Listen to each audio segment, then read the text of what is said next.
अस्सलाम वालेकुम मोअज़्ज़ज़ नाज़रीन गिरामी।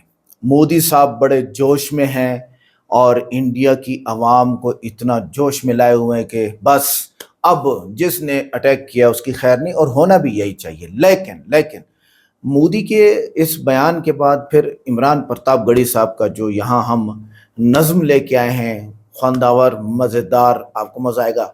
हाँ, यहाँ पर जो है वो तकरीबन 17 मिनट पे या 18 मिनट पे मैं बात करूँगा इस बात पे कि भाई पूरी दुनिया में इस तरह के हमले अपनी आवाम पे करा के फिर दूसरे मुल्कों पर कैसे इल्ज़ाम दिया गया, और बाद में पता भी चला कि ये बात गलत थी। क्या आया, मोदी ने खुद हमला कराया, उसकी स्टेब्लिशमेंट में खुद हमला कराया और इल्ज़ाम दूसरों पर डाला जा रहा है, या फिर किसी और ने हमला किया? आइए देखते हैं। वीडियो को लाइक करें, चैनल को सब्सक्राइब करें, वीडियो को व्हाट्सएप पे ज़रूर शेयर करें, कमेंट करके बताएं वीडियो कैसी लगी। 22 अप्रैल को जम्मू कश्मीर के पहलगाम में आतंकियों ने मासूम देशवासियों को जिस बेरहमी से मारा है, उससे पूरा देश व्यथित है। कोटि कोटि देशवासी दुखी हैं। सभी पीड़ित परिवारों के इस दुख में पूरा देश उनके साथ खड़ा है। जिन परिवारजनों का अभी इलाज चल रहा है, वे जल्द स्वस्थ हो, इसके लिए भी सरकार हर प्रयास कर रही है। साथियों, इस आतंकी हमले में किसी ने अपना बेटा खोया, किसी ने अपना भाई खोया, किसी ने अपना जीवन साथी खोया है। उनमें से कोई बांग्ला बोलता था, कोई कन्नड़ा बोलता था, कोई मराठी था, कोई ओडिया था, कोई गुजराती था, कोई यहां बिहार का लाल था। आज उन सभी की मृत्यु पर करगिल से कन्याकुमारी तक हमारा दुख एक जैसा है, हमारा आक्रोश एक जैसा है। मैं बहुत स्पष्ट शब्दों में कहना चाहता हूं, जिन्होंने ये हमला किया है, उन आतंकियों को और इस हमले की साजिश रचने वालों को उनकी कल्पना से भी बड़ी सजा मिलेगी।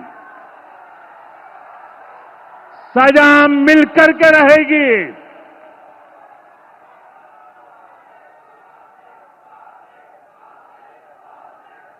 अब आतंकियों की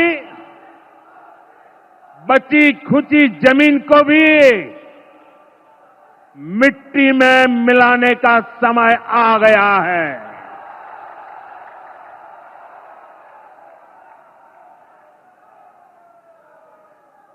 एक सौ चालीस करोड़ भारतीयों की इच्छा शक्ति अब आतंकी आकाओं की कमर तोड़ कर रहेगी। आप कितना भी भला बुरा कहें इस्लाम को, कितना भी बदनाम करने की कोशिशें करें, लेकिन आप भूल रहे हैं कि इस्लाम तो ऐसा मजहब है कि जब जब उसे दबाने की, बदनाम करने की कोशिशें की गई हैं, वो और बुलंदी के साथ दुनिया के सामने आया है। 1400 सालों की तारीख इस बात की गवाह है। मैं बेगूसराय में खड़ा हूं, मैं लखमीनिया में खड़ा हूं, लेनिनग्राद कहा जाता है इस इलाके को। यहां खड़ा होकर मैं पूरी जिम्मेदारी से हिंदुस्तान का एक जिम्मेदार नागरिक होकर के इस मंच से दहशतगर्दी की कड़े लफ्जों में मजम्मत करता हूं, मुखालफत करता हूं, निंदा करता हूं, क्योंकि जहां दहशतगर्दी है वहां इस्लाम नहीं हो सकता और जहां इस्लाम है वहां दहशतगर्दी नहीं हो सकती। क्या सच बात। ये जो चेहरे आपके सामने नजर, मुसलमानों जैसा लिबास पहने हुए ये जो चेहरे नजर आ रहे हैं, हमारा आपका चोला ओढ़े हुए, दरअसल वो मुसलमान नहीं हैं, वो कुछ लोगों के पाले हुए ऐसे चेहरे हैं जो सिर्फ इस्लाम को बदनाम कर रहे हैं। आप कहते हैं कि इस्लाम खून बहाने की इजाजत देता है। मैं तो पूरी जिम्मेदारी से कहता हूं बेगूसराय वालों कि जो मजहब वजू करते हुए नाहक पानी बहाने तक की इजाजत न देता हो, वो खून बहाने की इजाजत कैसे दे सकता है? मैं पूरी जिम्मेदारी से यह बात कहता हूं, मैं कड़े लफ्जों में मजम्मत करता हूं। कभी इस्लाम कभी मासूमों का कत्ल करने की इजाजत नहीं दे सकता। अरे हम तो उनके मानने वाले हैं कि जिन पर रोज कूड़ा फेंकती थी एक बुढ़िया, एक दिन जब उस कूड़ा नहीं फेंक पाई तो आप हुजूर अकरम सल्लल्लाहु अलैहि वसल्लम उसका हाल चाल लेने के लिए उसके घर गए। हम तो उनके मानने वाले हैं। ये जो लोग हैं इनके खिलाफ खड़े होइए, दहशतगर्दी की मजम्मत करिए, क्योंकि दुनिया आपकी तरफ बहुत बुरी नजरों के साथ देख रही है। बोलना पड़ेगा। मैं ये कह रहा हूं दोस्तों कि जिस तरह बिस्मिल्लाह कह करके शराब पीने से हराम शराब हलाल नहीं हो जाती, उसी तरह अल्लाह अकबर कह करके किसी मासूम का कत्ल कर देने से वो कत्ल जायज नहीं हो जाता। हम मजम्मत करते हैं इसकी। पूरे हिंदुस्तान के 30 करोड़ मुसलमानों की तरफ से कहना चाहते हैं कि आप हम पे इल्जाम लगाते हैं दहशतगर्दी को पनाह देने की। आप ये बात क्यों भूल जाते हैं कि मुंबई अटैक के बाद जो दहशतगर्द मारे गए थे, आप उन्हें हमारी कब्रिस्तानों में दफनाना चाहते थे। उस वक्त मुंबई का पूरा मुसलमान लिखित तौर पर लेकर के हुकूमत के पास जाता है और कहता है कि हम अपनी कब्रिस्तानों में दहशतगर्दों को दफनाने की इजाजत तक नहीं देंगे। आप इन बातों को क्यों भूल जाते हैं? ये बदनाम करने की साजिशें बंद करिए, ये घर वापसी की साजिशें बंद करिए। आप कभी लब जिहाद लेकर आते हैं, कभी घर वापसी लेके आते हैं, कभी गाय लेके आते हैं, फिर कैराना लेकर के आते हैं, और अब आप जाकिर नाइक साहब को बदनाम करने की कोशिशों में लगे हुए हैं। हमारा अकीदा भी कैसा हो, हमारे मसलक अलग अलग हो, लेकिन ये बुरा दौर है। मैं आपसे गुजारिश करता हूं कि मसलकों की लड़ाई को मस्जिद और मदरसे तक महदूद करिए। सड़क पर एक नजर आइए, अपने खिलाफ होने वाले जुल्म के साथ खड़े होइए। आज नहीं से दुआएं मांगता हूं कि सरहद पर दहशत गर्दों का कब्जा है,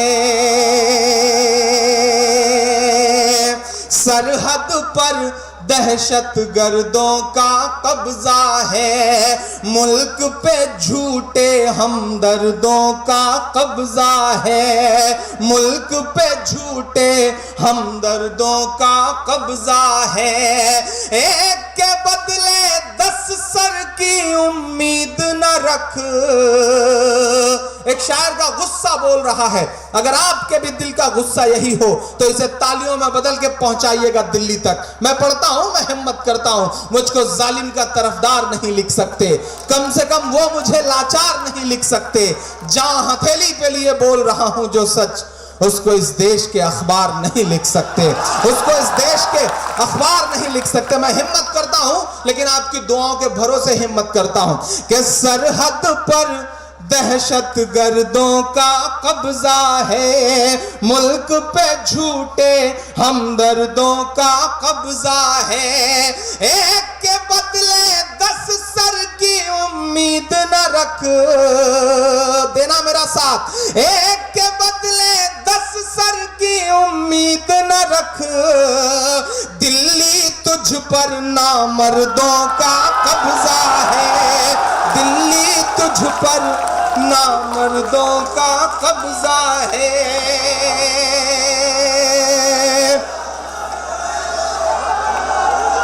कि सूरज लहू लुहान,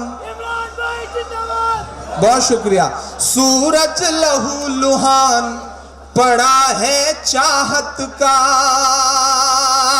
सूरज लहू लुहान पड़ा है चाहत का, सूरज लहू लुहान पड़ा है चाहत का।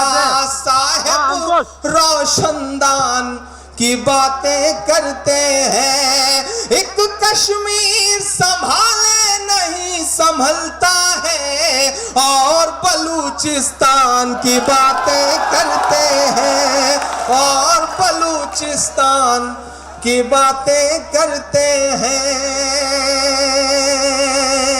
मैं पढ़ता हूं साहब कि नफरत वाले मजदूरों को भेजो ना। अगले काफिया की दाद चाहता हूं अपने शायर दोस्तों से भी कि नफरत वाले मजदूरों को भेजो ना, साध्वी प्राची सी हूरों को भेजो ना।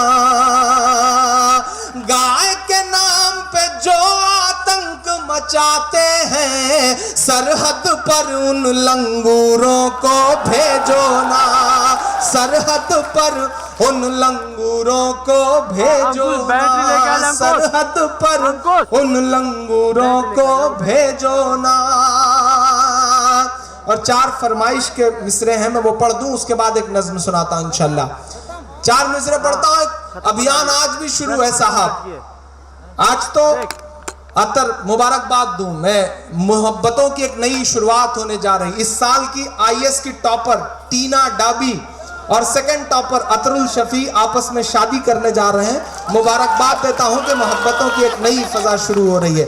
ये नफरत वाली ताकतें कितनी भी कोशिशें कर लें, लेकिन मोहब्बतें अपनी जगह बना के रहेंगी। मैं 4 मिसरे पढ़ता हूं। इस देश के सदन में एक साहब खड़े होकर कहते हैं कि अकबर रोड का नाम बदल दिया जाए। औरंगजेब रहमतुल्लाह अलैह के नाम पे एक रोड थी, उसका नाम बदल दिया गया, पूरा देश चुप रहा साहब। मैं 4 मिसरे पढ़ता हूं, आपकी जानकारी के लिए बताऊं कि अपने बनने के सैकड़ों साल बाद भी ये जो इमारतें हैं वह इस देश की तरक्की में, इस देश के राजस्व में कितना बड़ा योगदान कर रही हैं। ताजमहल को देखने के लिए एक साल में 22.29 करोड़ रुपए का टिकट बिकता है, और वो पूरा का पूरा पैसा इस देश की तरक्की में जाता है। कुतुब मीनार को देखने के लिए 19.24 करोड़ रुपए का टिकट बिकता है। हुमायूं के मकबरे को देखने के लिए 13.24 करोड़ रुपए का टिकट बिकता है। अपने बनने के सैकड़ों साल बाद भी ये इमारतें देश की तरक्की में इतना बड़ा राजस्व दे रही हैं, और आप नाम बदल देना चाहते हैं। हमारी इमारतों के, हमारी निशानियों से तकलीफ है आपको साहब। और जिन्होंने अभियान शुरू किया उनका नाम है सुब्रमण्यम स्वामी, और उनकी सिर्फ एक और जानकारी बताऊं कि उनका नाम है सुब्रमण्यम स्वामी, उनकी बेटी का नाम है सुभाषिनी, और दामाद का नाम है नदीम हैदर। आप ये देखो कि कैसे कैसे दोहरे चरित्र के लोग इस देश की सियासत में बैठे हैं। घरों में कुछ और है, सदन में कुछ और है, मंचों पर कुछ और है। मैं 4 मिसरे पढ़ता हूं कि अपने सभी प्यादों के नाम बदल डालो,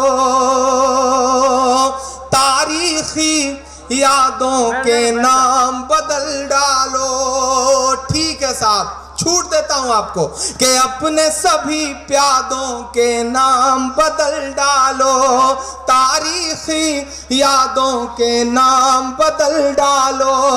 अकबर रोड का नाम बदलने से पहले,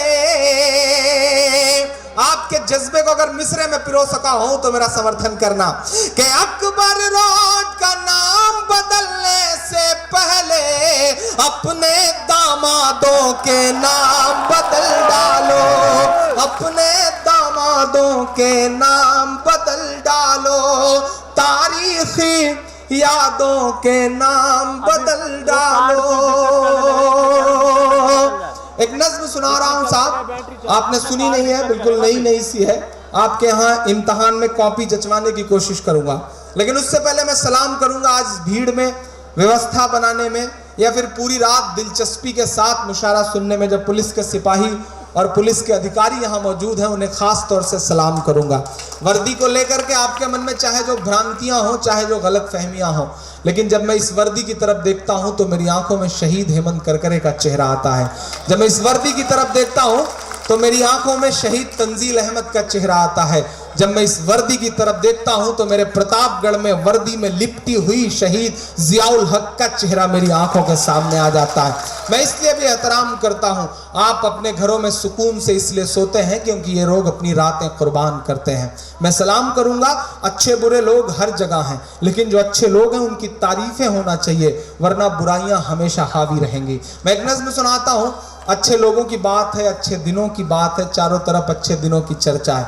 मैं पढ़ता हूं, एक नज्म सुनाता हूं कि जो कल तक कातिल थे वो कानून के अब रखवाले हैं। आज प्रधानमंत्री जी ने एक नया आदेश दिया कि भारतीय जनता पार्टी के हर विधायक और सांसद अपना खाता अमित शाह जी को दिखाएं। हम आप इनकम टैक्स डिपार्टमेंट को दिखाएं और वो लोग दिखाएं तो अमित शाह जी को दिखाएं। साहब कैसा दोगलापन है, कैसा दोहरा चरित्र है साहब। मैं पढ़ता हूं कि जो कल तक कातिल थे वो कानून के अब रखवाले हैं। जो कल तक कातिल थे वो कानून के अब रखवाले हैं। और लोगों को लगता है अच्छे दिन आने वाले हैं। जो कल तक कातिल थे वो कानून के अब रखवाले हैं। पहला बंद पढ़ूंगा। सियासत ने कैसे कैसे बेहिस चेहरे देखे हैं रुचि वीरा जी। कानपुर में 138 लाशें पड़ी थी ट्रेन हादसे के बाद, और कानपुर से महज 280 किलोमीटर दूर आगरा में हमारे देश का प्रधानमंत्री माइक पर खड़ा होकर के चिंघाड़ रहा था। उसे इतनी भी शर्म नहीं आई कि वो कम से कम आगरा की रैली रद्द करके कानपुर आकर के 136 परिवारों को सांत्वना दे सकते। साहब मैं सलाम करूंगा अखिलेश जी को, मैं सैल्यूट करूंगा अखिलेश जी को कि जैसे ही हादसे की खबर सुनी उन्होंने 200 से ज्यादा एम्बुलेंस रवाना करी, मुसलसल नजर बनाए रहे। मैं सलाम करूंगा। और देश का रेल राज्य मंत्री आकर के मुआवजा बांटता है तो बेशर्मी की हद यह है कि बंद पड़ी हुई 500 की नोटें मुआवजे के तौर पे देता है। मैं फिर से सलाम करूंगा अखिलेश जी को कि मुआवजे के लिए प्रॉपर तैयारी करवाते हैं। मैं तो ये कह रहा हूं कि अखिलेश जी को लखनऊ में रहने का कोई हक नहीं है, लखनऊ की गद्दी पे रहने का कोई हक नहीं है। उन्हें दिल्ली की गद्दी पे होना चाहिए। वो यकीनन दिल्ली की गद्दी पे रहने लायक इंसान है। मैं सलाम करूंगा उनकी सोच को साहब। और मैं बंद पढ़ता हूं। स्वामी स्वरूपानंद सरस्वती महाराज एक बात कहते हैं साहब कि जब जब देश की गद्दी पर कोई मनहूस या फिर कोई खराब शख्स बैठता है तो आपदाएं आती हैं, विपदाएं आती हैं। मैं अपनी तरफ से बात नहीं कह रहा हूं, क्योंकि वो बहुत बड़ी शख्सियत है स्वामी स्वरूपानंद सरस्वती महाराज, शंकराचार्य हैं। उन्होंने कोई बात कही तो मुझे उसे ग्रहण करना था, मुझे उसे मिसरे में पिरोना था। मैंने 4 मिसरे इस बात के बनाए। मैं पढ़ता हूं साहब। और लोगों को लगता है अच्छे दिन आने वाले हैं। जो कल तक कातिल थे वो कानून के अब रखवाले हैं। कि अच्छे दिन तो नहीं मिले, चेहरा मायूस मिला है।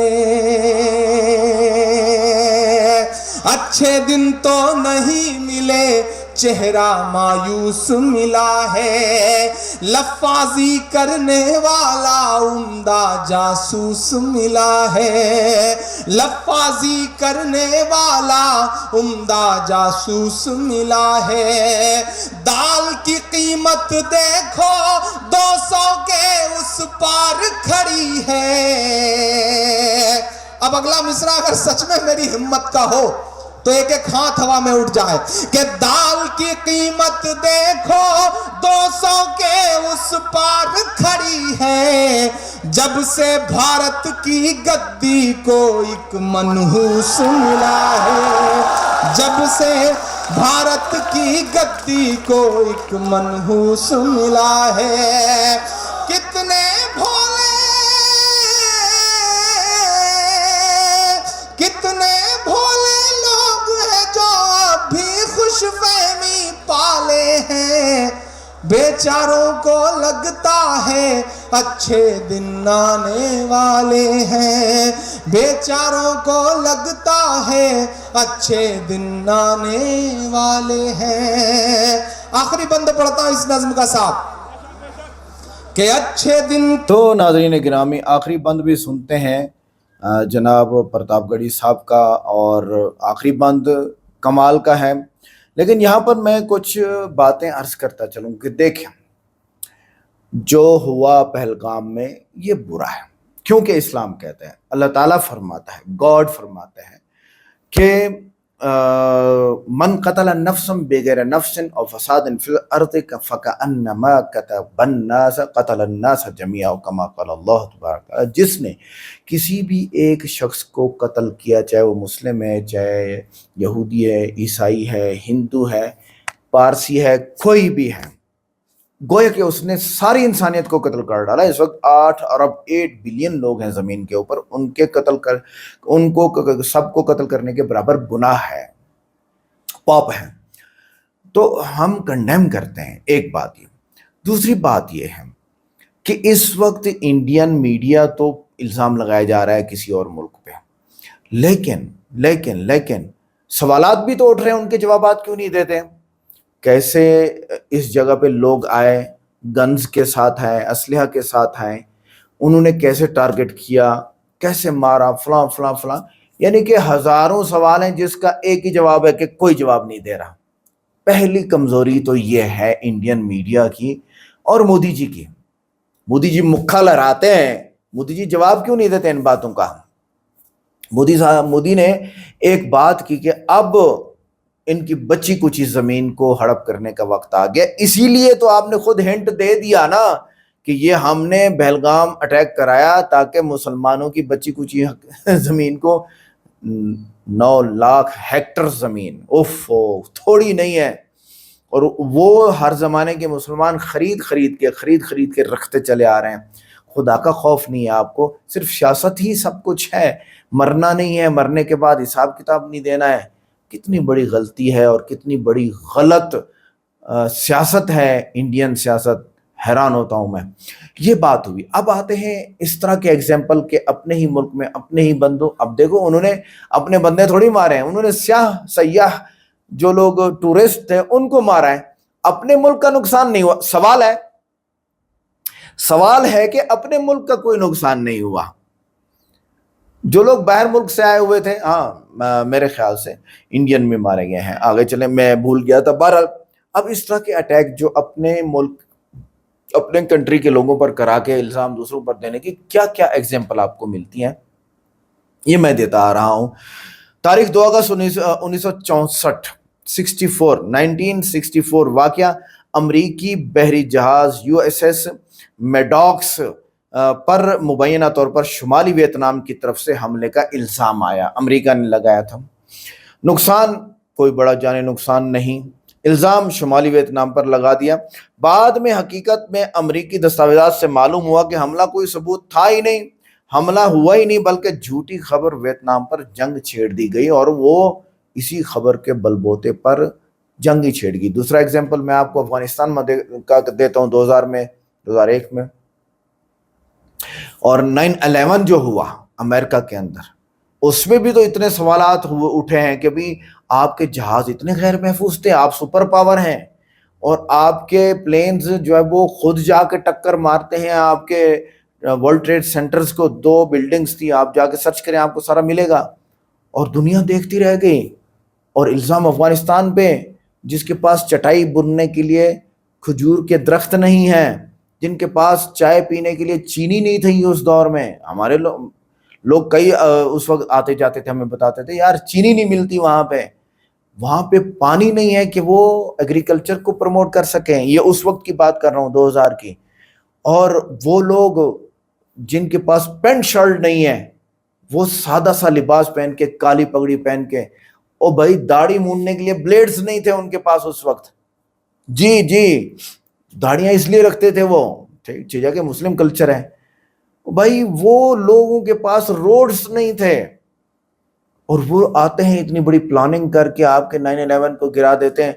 लाखों सवाल आता और हैं। जवाब क्या आया कि अमेरिका ने अपने मुल्क पे अटैक करा के फिर कहाँ पे जो है वो अटैक कर दिया, अफगानिस्तान, और 10 साल से ऊपर, बल्कि 20 साल से ऊपर जंग छिड़ी। 24 साल जंग चलती रही और हजारों लोग मारे गए, हजारों बच्चे यतीम हो गए, हजारों औरतें, लाखों औरतें यतीम हो गई और बेवा हो गई, और लाखों नौजवान लड़कियां अफगानिस्तान से अमेरिका उठा के ले गया।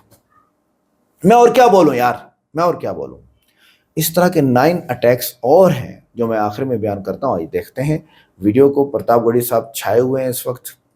क्या होते हैं ये अंबानी से पूछो, अच्छे दिन क्या होते हैं ये अंबानी से पूछो, या 12वीं पास स्मृति ईरानी से पूछो, या 12वीं पास स्मृति ईरानी से पूछो। अच्छे दिन और बुरे दिनों का फर्क जानना हो तो जाओ बेचारे लाल कृष्ण जी अडवाणी से पूछो, जाओ बेचारे लाल कृष्ण जी अडवाणी से पूछो। कि सबने चुप्पी ओढ़ रखी है, सबकी जुबां पर ताले हैं, बेचारों को लगता है अच्छे दिन आने वाले हैं, बेचारों को लगता है अच्छे दिन आने वाले हैं। बहुत शुक्रिया। जाते जाते एक नज्म और पढ़ना है, बताएं कौन सी पढ़ूं। लोगों ने अलग अलग नज्मों की फरमाइश करी है। मदरसा की फरमाइश है, फलस्तीन की है, अब मुसलमान है, कश्मीर है, बर्मा है, कौन सी? मैं पढ़ता हूँ 4 मिसरों के लिए जिसके लिए हुक्म है। लेकिन उससे पहले चूंकि इधर मेरी तमाम खवातीन बैठी हुई हैं, माएँ बहनें बैठी हैं, मैं 4 मिसरे पढ़ दे रहा हूँ साहब, मुझे याद आ गया इसलिए कि महज पीएम नहीं है आप उन्मादी लफंगों के, महज पीएम नहीं है आप उन्मादी लफंगों के, जरा सा वक्त हिंदुस्तान के अमनो चैन को दीजिए, हमारी औरतों को हक बराबर बाद में देना। अब पढ़ता हूं साहब, हमारी औरतों को हक बराबर बाद में देना, ये हक पहले तो मोदी जी जशोदा बहन को दीजिए, ये हक पहले तो मोदी जी जशोदा बहन को दीजिए। कि मिला हमेशा चाहत का पैगाम मदरसों से, एक एक आवाज मेरे साथ गाएगी इस नज्म को। कि मिला हमेशा चाहत का पैगाम मदरसों से, मत जोड़ो आतंकवाद का नाम मदरसों से, कोई इल्जाम मदरसों से, कोई इल्जाम मदरसों से। पहला बंद पढ़ता हूं साहब। कि यहाँ कुरान पाक की हर लम्हा है तिलावत होती, यहाँ कुरान पाक की हर लम्हा है तिलावत होती, जर्रे जर्रे में हमदर्दी और मोहब्बत होती, और मोहब्बत होती। कभी नहीं हो सकता कत्ले आम मदरसों से, मत जोड़ो आतंकवाद का नाम मदरसों से, कोई इल्जाम मदरसों से, कोई इल्जाम मदरसों से। एक बंद पढ़ता हूं साहब। एक सवाल पूछा था मेरे किसी दोस्त ने, मुझे चिट भेजी थी कि आप एक शेर पढ़ते हैं कि दिल्ली बता धोखा तुझे कब हमने दिया है, इतराने के लायक जो है सब हमने दिया है, हिंसा का जो इल्जाम लगाते हैं वो सुन लें, गांधी को महात्मा का लक़ब हमने दिया है। मेरे दोस्त ने मुझसे सवाल किया कि किताबों में तो यह है कि गुरु रविंद्रनाथ टैगोर जी ने महात्मा गांधी को महात्मा का लक़ब दिया था, मोहनदास करमचंद गांधी को। इतिहास लिखता है जैसे भी लिखा जाता है, इतिहास ने तो बहुत कुछ मैनिपुलेट किया। सच्चाई है कि शेखुल हिंद रहमतुल्लाह अलैह ने पहली बार मोहनदास करमचंद गांधी को महात्मा कह के पुकारा था और उन्हें महात्मा का लक़ब दिया था। ये तमाम बड़े बुजुर्ग इस बात को जानते हैं, इतिहास में कुछ भी दर्ज हो। लेकिन मैं तो सच बोलूंगा साहब कि जवाब मिल गया ना। चाहे शेखुल हिंद हो या फजले हक खैराबादी, चाहे शेखुल हिंद हो या फजले हक खैराबादी,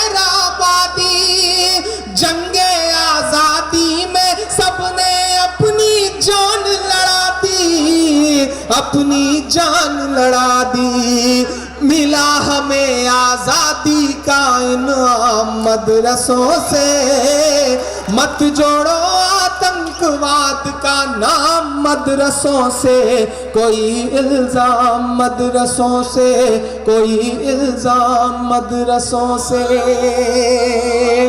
मैं एक बंद पढ़ता हूं और एक बात कहता हूं कि बड़ी जरूरत देश को जब जब किया कमाल इन्हीं ने, बड़ी जरूरत देश को जब जब किया कमाल इन्हीं ने, देश को एक से एक बढ़ करके दिया है लाल इन्हीं ने, दिया है लाल इन्हीं ने। 3 राष्ट्रपतियों के नाम मीडिया के मेरे दोस्त नोट करें और छापें, कुछ ये पहलू भी दिखाएं कि निकले जाकिर,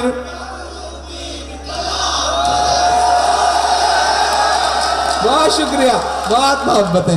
निकले जाकिर फखरुद्दीन कलाम मदरसों से, मत जोड़ो आतंकवाद का नाम मदरसों से, कोई इल्जाम मदरसों से, कोई इल्जाम मदरसों से।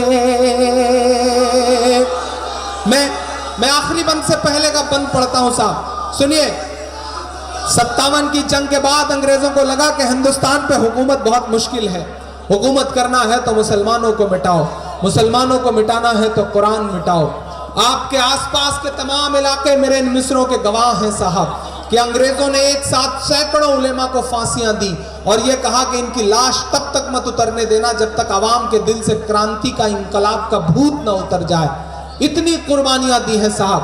मैं एक बंद पढ़ता हूं, मेरी जिंदगी का सबसे अच्छा और सबसे खूबसूरत बंद, क्योंकि मेरी अम्मी कहती हैं कि यह मुझे बहुत पसंद है। मैं पढ़ता हूं और जिन्होंने जो पीछे खड़े हैं बड़े बुजुर्ग, उनकी भी दुआएं मांगता हूं मैं इन मिसरों पे कि जंगे आजादी में फिरंगी लाख कुरान जलाए। अगले मिसरे पे सबका हाथ उठ जाए साहब कि जंगे आजादी में फिरंगी लाख कुरान जलाए, किसी भी हाफिज के दिल से एक हर्फ मिटा ना पाए। जंगे आजादी में फिरंगी लाख कुरान जलाए, किसी भी हाफिज के दिल से एक हर्फ मिटा ना पाए, एक हर्फ मिटा ना पाए। लिया है अल्लाह ने ऐसा भी काम मदरसों से, मत जोड़ो आतंकवाद का नाम मदरसों से, कोई इल्जाम मदरसों से, कोई इल्जाम मदरसों से। खड़े होंगे तो आपका भी नंबर आने वाला है। मैं आपसे ये गुजारिश करते हुए नज्म शुरू करता हूँ। वो कहते हैं 5 लाख लीजिए और घर वापस आ जाइए। वो ये भूल जाते हैं कि दुनिया की एक सुपर पावर ताकत में एक शख्स हुआ करता था। अल्लाह ने उसको ऐसा हुनर दिया था, उसके पैरों में ऐसा जादू था कि वो जब थिरकता था तो दुनिया अरबों डॉलर लुटा दिया करती थी। लेकिन उस शख्स को कहीं सुकून नहीं मिला तो उसने अपने चचेरे भाई से कहा कि मुझे सुकून की तलाश है। चचेरे भाई ने कहा सुकून चाहता है तो कुरान पढ़। उस शख्स ने कुरान पढ़ी और उसके बाद इस्लाम में दाखिल हुआ। उस शख्स का नाम था माइकल जैक्सन। आप रेट लगा रहे हैं 5 लाख, यहाँ अरबों डॉलर ठुकरा करके लोग इस्लाम की पनाह में आ रहे हैं और आप रेट लगा रहे हैं 5 लाख। कुछ बात तो है मेरे इस्लाम में, कुछ बात तो है मेरे इस्लाम में कि जिस शख्स के मुक्के से दुनिया कांपती थी वो सुकून की तलाश में इस्लाम में आकर के मोहम्मद अली हो जाता है। कुछ बात तो है मेरे इस्लाम में साहब, कुछ बात तो है मेरे इस्लाम में कि यूसुफ यूहाना मोहम्मद यूसुफ हो जाता है। कुछ बात तो है मेरे इस्लाम में कि सुनीता विलियम्स जब अंतरिक्ष जाती हैं तो उन्हें वहां से सिर्फ 2 जगह रोशनी दिखाई पड़ती है और वो 2 जगहें हैं मक्का और मदीना। कुछ बात तो है मेरे इस्लाम में। मैं एक नज्म पढ़ता हूँ आपकी अदालत में साहब। ऐसे बहुत सारे चेहरे होंगे जिन्होंने शायद पहले नहीं सुना हो मुझे। मैं जिन चीजों के लिए या तो बहुत बदनाम हूँ या बहुत मशहूर हूँ, कोशिश करता हूं कि वहां तक आपको पहुंचाऊं। पढ़ता हूं साहब। कह रहा हूं मैं ये नाप कर तोल कर। मैं हिम्मत करता हूं मेरी आवाज से आवाज मिलाना। लबों पर हम सजा कर आयते कुरान निकले हैं, वतन पर मरने मिटने का लिए अरमान निकले हैं। जमाना अगर तुला है जान लेने पर तो क्या डरना, हथेली पर सजाकर हम भी अपनी जान निकले हैं। हथेली पर सजाकर हम भी अपनी जान निकले हैं। फैज भाई पढ़ता हूं न, कह रहा हूं मैं ये नाप कर तोल कर, अपने ईमान की आवाज पर बोल कर, अपने ईमान की आवाज पर बोल कर। ख्वाब घर वापसी का जो बुनते हैं वो,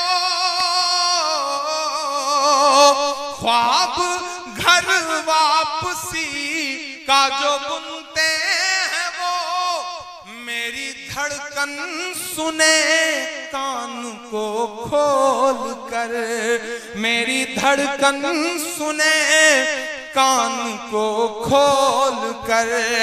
हम मोहम्मद के इस्लाम की शान पर, देखता हूं कितनी मोहब्बत करते हैं आप अपने आका से। मैं पढ़ता हूं ये मिसरे कि हम मोहम्मद के इस्लाम की शान पर कल भी कुर्बान थे, अब भी कुर्बान है। हम मुसलमान हैं, हम मुसलमान हैं, हम मुसलमान हैं, हम मुसलमान हैं। मेरे भारत तेरी, मेरे भारत तेरी आन है, शान है। हम तेरी सरहदों के निगहबान हैं। हम मुसलमान हैं, हम मुसलमान हैं, हम मुसलमान हैं, हम मुसलमान हैं।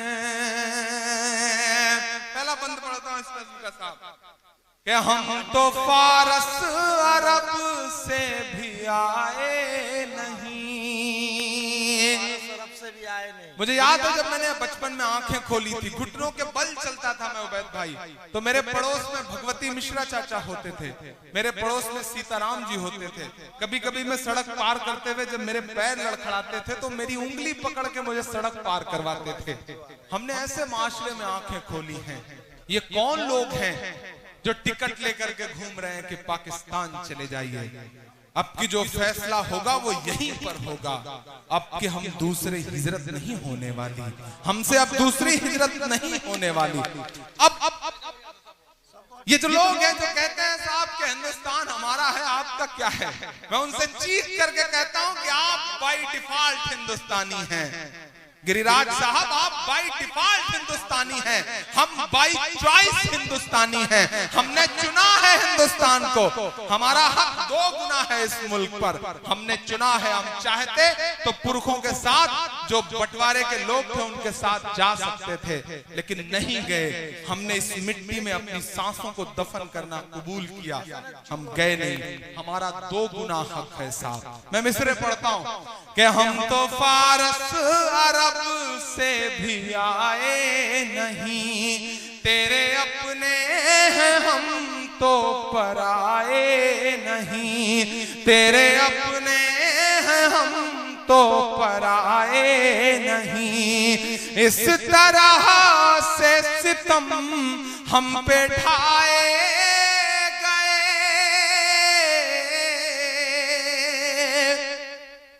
महसूस करिएगा कभी कभी उस सितम को। हम चेहरे से मुसलमान नहीं लगते, हम ट्रेनों के फर्स्ट क्लास में सफर करते हैं। मेरे इस दर्द को अरशद साहब समझ सकते हैं, उबैद भाई समझ सकते हैं, फैज भाई समझ सकते हैं, परवेज भाई समझ सकते हैं, या हम इन जैसे लगने वाले तमाम लोग समझ सकते हैं। हम ट्रेनों के फर्स्ट क्लास में सफर करते हैं, हमारे पड़ोस में बहुत सारे लोग बैठे होते हैं, हम चेहरे से मुसलमान नहीं लगते, लेकिन जब हमारे मोबाइल पर फोन आता है और हम जवाब में जब वालेकुम अस्सलाम कहते हैं तो हमारे आसपास की सवारियों के चेहरों के एक्सप्रेशंस बताते हैं कि मुल्क के हालात बहुत बदल चुके हैं। समझिए इस बदलाव को समझिए, बात करिए। हम एयरपोर्ट पर खड़े होते हैं सिक्योरिटी चेक के लिए, बोर्डिंग पास पर हमारा नाम पढ़ने के बाद सिक्योरिटी इंचार्ज की उंगलियों का दबाव बताता है कि मुल्क के हालात तो बहुत बदल गए हैं। बोलना पड़ेगा, मायूस होने से काम नहीं चलेगा। बिहार वालों, मायूसी कुफ्र है। आपने मुत्तहिद होकर बताया पूरे हिंदुस्तान को कि फासिस्ट ताकतों से मुकाबला इस तरह किया जाता है। मैं सलाम करूंगा आपको, आप बहुत जिम्मेदार लोग हैं। आप मायूस नहीं हुए, क्योंकि मायूसी कुफ्र है इस्लाम में। डूबते हुए सूरज को देख करके लोग दरवाजा बंद कर लेते हैं और उगते हुए सूरज को देख करके लोग दरवाजा खोल देते हैं। आपसे गुजारिश करूंगा, नई नस्लों से गुजारिश करूंगा कि बोलना सीखिए, वक्त से आंख मिलाइए, बुरे वक्त के सामने खड़े होइए, क्योंकि जो वक्त से आंख नहीं मिलाते वक्त उनसे बहुत बुरा इम्तिहान लेता है। जिन अंग्रेजों की हुकूमत में कभी सूरज नहीं डूबता था, जब वो वक्त से आंख नहीं मिला सके तो आज उनके राजाओं के कपड़े बैंड बाजे वाले पहनते हैं। समझना पड़ेगा इस बात को। मैं पढ़ता हूं बंद कि हम तो फारस अरब से भी आए नहीं, तेरे अपने हैं हम तो पराए नहीं। इस तरह से सितम हम पे ढाए गए, मुद्दतें हो गई मुस्कुराए नहीं, मुद्दतें हो गई मुस्कुराए नहीं।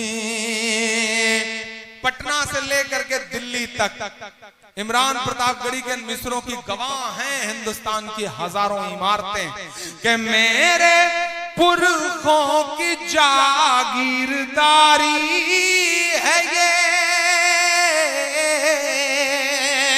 ईमान में हरारत पैदा हो तो बताना जरा सुन करके कि मेरे पुरखों की जागीरदारी है ये, मत समझना कि हम लोग मेहमान हैं, हम मुसलमान हैं, हम मुसलमान हैं। मेरे भारत तेरी आन है, शान है, हम तेरी सरहदों के निगहबान हैं, हम मुसलमान हैं, हम मुसलमान हैं।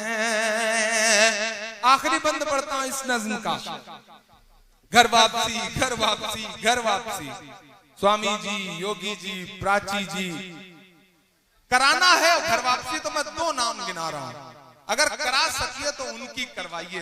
पूरे हिंदुस्तान ने बहुत पलकों पे बिठा के सुना है ये मिसरे, जिन पर मैंने कहा है वो तक चौंक गए थे ये मिसरे सुन करके। कहीं मैं पढ़ता हूं, सुनेगा कि सब पे लागू न ये कीजिए, स्वामी जी सब पे लागू न ये बेबसी कीजिए, अपने घर की भी कुछ चौकसी कीजिए, अपने घर की भी कुछ चौकसी कीजिए। हाँ वो मुख्तार नकविया शहनवाज, जरा सा और जोश से सुनिएगा इन मिसरों को। हाँ वो मुख्तार नकविया शहनवाज, पहले उनकी तो घर वापसी कीजिए, पहले उनकी तो घर वापसी कीजिए। और जो उधर दोस्त खड़े हैं जिन्होंने पूरी रात एक भी मिसरे पे किसी को दाद नहीं दी है, मैं उन्हें भी पुकारता हूं, मैं इन्हें भी लोगों को शामिल करता हूं, ये सामने बैठे लोगों को और पीछे बैठे के शख्स को शामिल करता हूं, क्योंकि अब जो मिसरे पढ़ने जा रहा हूं ये आपके 800 सालों की तारीख है इन मिसरों में। इमरान पढ़ता है ये मिसरे, मेरा ईमान, मेरा तेवर, मेरी खुददारी, मेरा ज़मीर बोलता है इन मिसरों में कि 5 दिन की हुकूमत पे इतना नशा,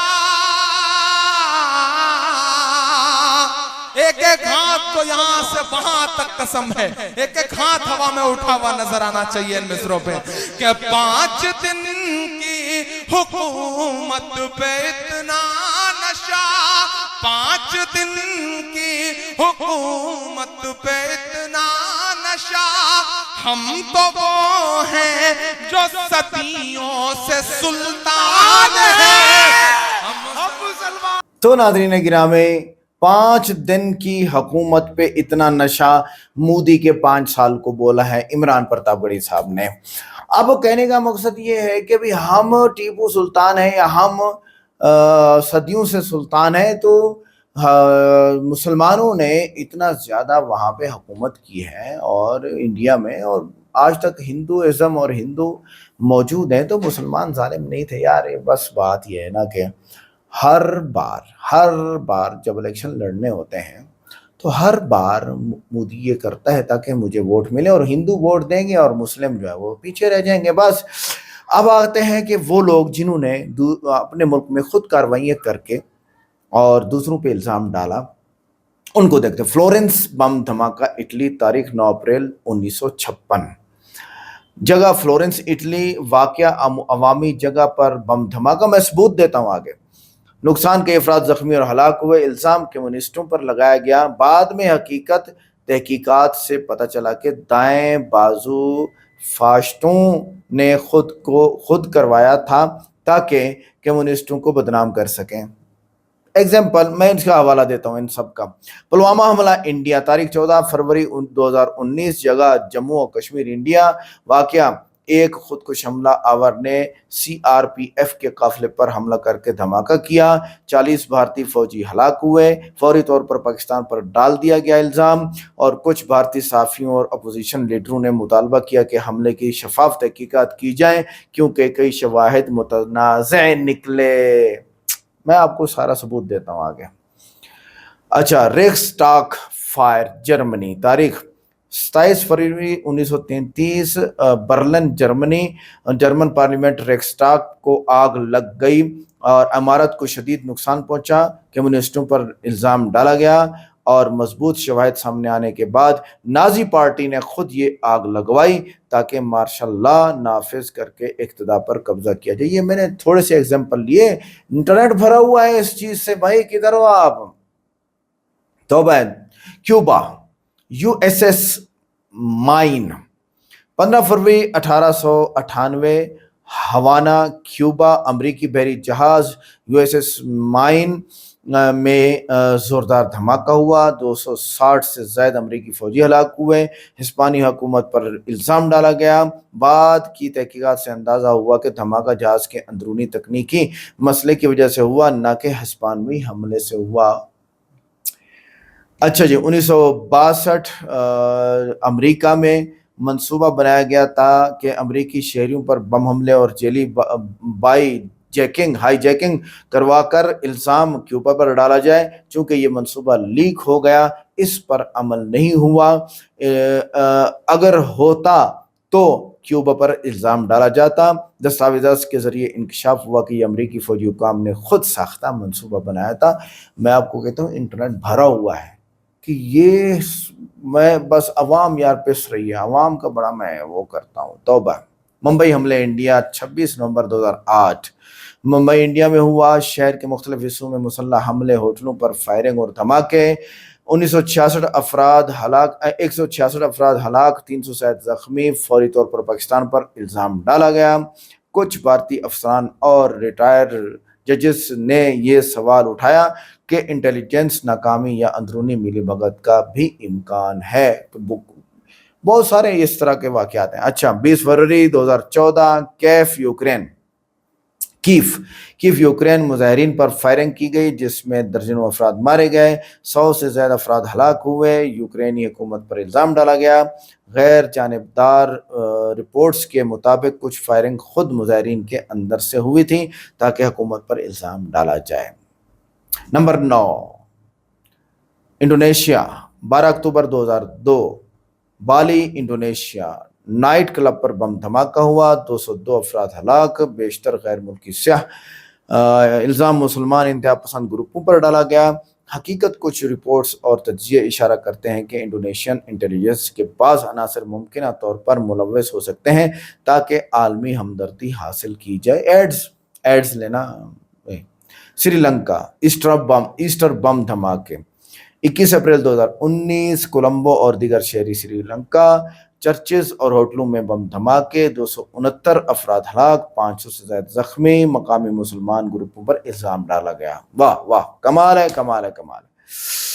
श्रीलंकन पार्लियामेंट तहकीकात रिपोर्ट में कहा गया कि इंटेलिजेंस इदारों ने जानबूझकर वार्निंग्स को नजरअंदाज किया ताकि सियासी फवायद हासिल किए जाएं। हवाला जात सुने, ये सारे के history.com इंटरनेट पे जाएंगे, the Guardian, the Wire, the Quint, national security archive, India Today, the Caravan magazine, BBC और Reuters, Asia Times, Al Jazeera. ये सच्चे लोग कुछ ऐसी रिपोर्ट्स दे रहे हैं और ये मैंने वेबसाइट्स आपके सामने रख दी हैं। यहाँ पर ये सारी बात खुल्लम खुल्ला है। मैं आज आपको कह रहा हूँ, फिर बाद में जिस दिन हमें पता चला तो शायद कहीं पे हम इसका तस्करा करें कि ये मुमकिन है कि खुद करा के दूसरे ममालिक पे इल्ज़ाम डाला गया हो। जाए कि अभी तक मैं ये वसूख से नहीं कह सकता कि भाई खुद कराया गया है, बल्कि मैं वसूख से ये कह सकता हूँ कि हमला हुआ है और इतने इतने लोग मारे गए, तकरीबन 24 लोग मारे गए, जो कि मैं कंडेम करता हूँ कि ये गलत है। मोदी साहब का ये मुक्खा लहराना या ये करना या मुसलमानों की ज़मीनों को हड़प करने की वार्निंग करना, ये सब गलत है। एक दिन आएगा मोदी जी, फिर आप अपने चाहने वालों के लिए जो है वो खंदक और खड्डे और दलदलें खोदे जा रहे हैं, देख लें। फिर वीडियो को लाइक करें, चैनल को सब्सक्राइब करें, वीडियो को व्हाट्सएप पे जरूर शेयर करें, कमेंट करके बताएं वीडियो कैसी लगी। मिलते हैं नेक्स्ट वीडियो में। अस्सलाम वालेकुम।